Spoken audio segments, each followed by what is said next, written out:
Mr. Speaker, my fellow congressmen, especially to the Honorable Carlo Lopez, who is still trying to convince me to change my mind.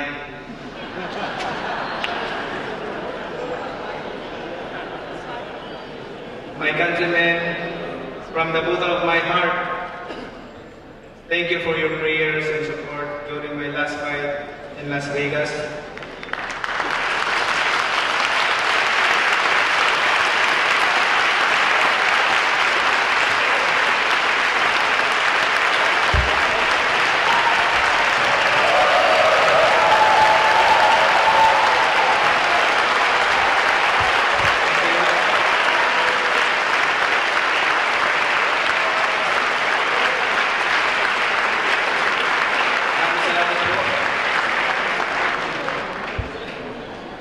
Ngayong gabi, tayong mga boses ng sambayanang Pilipino ay magdedesisyon sa isang napaka-importanteng panukalang batas na uhugis sa kinabukasan ng ating bansang Pilipinas.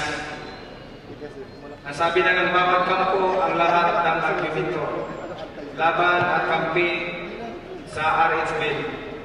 Mga kababayan ko, in the dying seconds of the 6th round of my fight against Marquez, a single punch knocked me out. For more than 2 minutes, I was lying unconscious, motionless.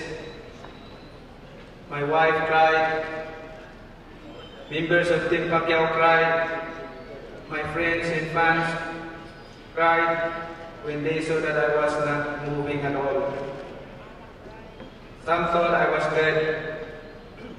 Kung akala nila isang buhay na naman ang nawala, what happened in Vegas strengthened my already firm belief of the sanctity of life.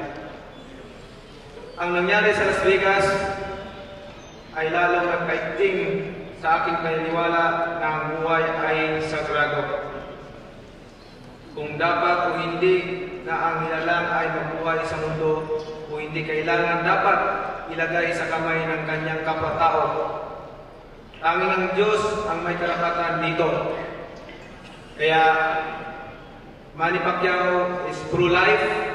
Manny Pacquiao is votes no to House Bill number 4244.